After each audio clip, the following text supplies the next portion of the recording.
जिंदगी हमेशा के लिए बदल गई। उस दिन हर्षल गलती से अचार के डब्बे में गिर गया और उधर सरकार ने बढ़ती बीमारियों को देखकर फैक्ट्री को हमेशा के लिए बंद कर दिया। उन सभी डब्बों को ढक दिया गया और इसी तरह हर्षल अगले 100 साल के लिए इसी डब्बे में कैद हो गया। धीरे धीरे समय बीतता रहा पर कोई भी हर्षल को ढूंढने नहीं आया। आखिरकार 100 साल बाद 2 लड़के वहाँ आ पहुंचे और अचानक उनका ड्रोन उस डब्बे के ढक्कन से जा टकराया। जैसे ही उन्होंने ढक्कन हटाया तो अचानक हर्षल बाहर निकला और उसे देखकर उनके होश उड़ गए। हैरानी की बात तो ये थी कि 100 साल के बाद भी हर्षल जिंदा था और एकदम सही सलामत भी। जल्द ही ये खबर आग की तरह फैल गई और फिर एक कॉन्फ्रेंस में वैज्ञानिकों ने बताया कि वो आज तक जिंदा कैसे रहा। इसके बाद हर्षल को जांच के लिए हॉस्पिटल ले जाया गया पर वो एकदम ठीक था। डॉक्टर्स ने पता लगाया कि हर्षल के परिवार के सभी लोग मर चुके थे और अब सिर्फ उसका पड़पोता बेन ही जिंदा था। आखिरकार बेन को बुलाया गया और वो अपने परदादा हर्षल को खुशी खुशी लेने पहुंचा। हैरानी की बात तो ये थी कि वो दोनों बिल्कुल एक जैसे दिखते थे। खैर, जब हर्षल हॉस्पिटल से बाहर निकला तो आसपास की ऊंची ऊंची इमारतें और गाड़ियां देखकर उसे अपनी आंखों पर यकीन ही नहीं हुआ। आखिरकार वो हर्षल को ब्रुकलिन में अपने घर पर ले आया। उसका घर देखकर तो हर्षल के होश ही उड़ गए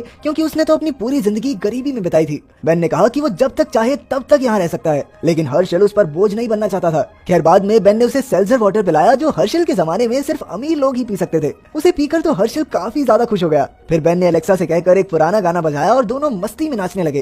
कुछ देर बाद हर्षल ने बेन से पूछा कि वो काम क्या करता है, पर जब बेन ने बताया कि वो एप्स बनाता है तो हर्षल को कुछ समझ नहीं आया। बेन ने बताया कि वो पिछले 5 साल से बूप बॉप नाम की एक ऐप बना रहा है जिससे लोग सामान खरीदने से पहले जांच कर सकते हैं कि ये कंपनी भरोसे लायक है कि नहीं। पर हर्षल ने देखा कि दीवारों पर तो उनके परिवार की कोई तस्वीर नहीं थी, तो बेन अपने कमरे से एक एल्बम लेकर आया। जब हर्षल ने सारा की तस्वीर देखी तो उसकी आंखें भर आई। फिर उसने बेन से अपने माँ बाप यानी अपने पोते और बहू के बारे में पूछा, पर बेन ने भारी मन से बताया कि वो एक दुर्घटना में मारे गए थे। फिर अगले दिन वो दोनों अपने परिवार वालों की कब्र पर गए, पर सारा की कब्र की इतनी बुरी हालत देखकर हर्षल वहीं रोने लगा। तभी उसने देखा कि उसकी कब्र के ऊपर रूसी शराब के पोस्टर लगाए जा रहे थे। इसे देखकर हर्षल को उन्हीं रूसी फौजियों की याद आ गई जिनसे बचकर वो अमेरिका आए थे। इसके बाद हर्षल ने गुस्से में उन लोगों से पोस्टर्स हटाने को कहा, लेकिन जब वो नहीं माने तो हर्षल हाथापाई पर उतर आया। बेन ने उसे छुड़ाने की कोशिश की लेकिन वो खुद ही पिट गया और फिर उन दोनों को पुलिस ने गिरफ्तार कर लिया। आखिरकार बेन ने बहुत सारा पैसा देकर अपनी और हर्षल की बेल करवाई। फिर हर्षल ने बेन से कहा कि उसे अपनी ऐप के लिए किसी इन्वेस्टर से पैसे मांगने चाहिए, लेकिन वहां जाते ही बेन का दिल टूट गया क्योंकि उसके गिरफ्तार होने की वजह से कोई भी इन्वेस्टर उसकी ऐप में पैसा लगाने को तैयार ही नहीं था। बेन ने गुस्से में आकर इसका इल्जाम हर्षल पर लगाया, पर हर्षल तो चाहता था कि बेन ये ऐप वैप बनाना छोड़कर उसके साथ अचार का बिजनेस शुरू करे। इससे बेन को और गुस्सा आ गया और उसने गुस्से में कहा कि अगर परदादी आज जिंदा होती ना तो कहती कि क्या नल्ला पति मिला मुझे। उसी पल हर्षल ने ठान ली कि वो अचार का इतना बड़ा बिजनेस बनाएगा कि उसके मरे हुए परिवार वालों को भी उस पर गर्व होगा। उसने बेन से वादा किया कि वो इतने पैसे कमाएगा कि सारा की कब्र के ऊपर लगे उन पोस्टर्स को खरीद कर हटा सके। उसने भी ताव में कह दिया कि बेन इस परिवार के नाम पर कलंक है और वहाँ से चला गया। सबसे पहले वो किराने की दुकान पर खीरे खरीदने पहुंचा, लेकिन वो उसकी औकात से बहुत महंगे थे। फिर बाहर उसकी नजर कूड़ेदान पर पड़ी जहाँ उसे पैकेट में कुछ खीरे दिखाई दिए। उसने तुरंत वो खीरे उठाए और इसी तरह शहर के कई कूड़ेदानों में घूमकर अचार बनाने का सारा सामान इकट्ठा कर लिया। फिर उसने एक रेडी पर सामान रखकर नमक और बारिश का पानी मिलाया और आखिरकार खीरे का अचार बनकर तैयार। इसके बाद उसने सड़क किनारे अचार का ठेला लगाया और अपना पहला डिब्बा $4 में बेचा। उसने किसी भी केमिकल का इस्तेमाल नहीं किया और यह अचार दुकान से काफी सस्ता था, इसीलिए जल्द ही उसके ठेले पर ग्राहकों की भीड़ लग गई। हर्षल ने लोगों से कहा कि वो अचार खत्म होने के बाद उसी डब्बे में फिर से अचार भरवा कर ले जाएं। दरअसल ये कुछ और नहीं, सिर्फ उसकी कंजूसी थी, लेकिन लोगों को लगा कि उसे अपने आसपास की प्रकृति की बहुत चिंता है।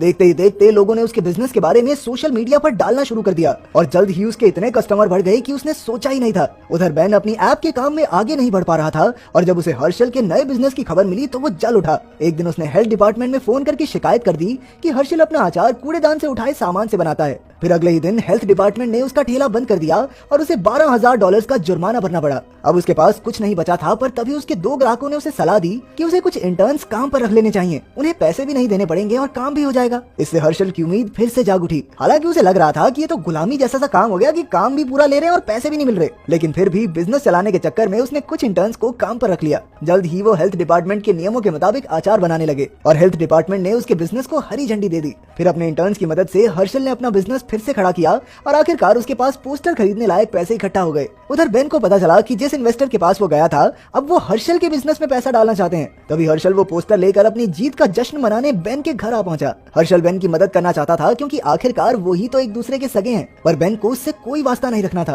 तभी बातों बातों में हर्षल ने कह दिया कि पोलैंड के लोग तो बेवकूफ होते हैं और ये सुनकर बेन को एक और खुराफात सूझी। उसने हर्षल को ट्विटर अकाउंट बनाने की सलाह दी और उस रात हर्षल ने धड़ाधड़ धर्म, औरतों और शादी जैसे मुद्दों पर अपनी साल 1900 वाली पुरानी सोच के ट्वीट्स डाल दिए। इससे नाराज होकर कई लोग अगले दिन उसके बिजनेस का बहिष्कार करने लगे और तो और उसके इंटर्न्स भी उसके खिलाफ हो गए थे। लेकिन इसके बाद भी हर्षल अपनी सोच पर कायम रहा और कुछ ही दिनों में पुरानी सोच वाले लोगों ने उसे अपना हीरो बना लिया। फिर एक दिन उसे एक कॉलेज प्रोफेसर के साथ डिबेट के लिए बुलाया गया। तभी बेन ने भीड़ में छिपकर हर्षल से क्रिश्चियन धर्म के बारे में पूछा। इस पर हर्षल बेधड़क कहने लगा कि वर्जिन मैरी ने तो ईसाई धर्म अपने फायदे के लिए बनाया है, क्योंकि वो अपने नाजायज रिश्ते को छुपाना चाहती थी। और तो और उसने यहाँ तक कह दिया कि जीसस में विश्वास रखने वाला हर एक इंसान बेवकूफ है। ये सब सुनकर तो जो लोग उसके साथ थे उन्होंने भी हर्षल को दौड़ा दौड़ा कर पीटा और उस बेचारे ने जैसे तैसे एक गली में छिपकर अपनी जान बचाई। उस रात उसने टीवी पर खबर देखी कि सरकार उसे वापस यूरोप भेजने की तैयारी कर रही थी। उन्होंने हर्षल पर गैर कानूनी तरीके से यूरोप से अमेरिका आने का इल्जाम लगाया था। अब उसके पास कोई चारा नहीं था, इसीलिए हर्षल बेन से मदद मांगने पहुंचा। उसने कहा कि वो जंगल से होता हुआ कनाडा चला जाएगा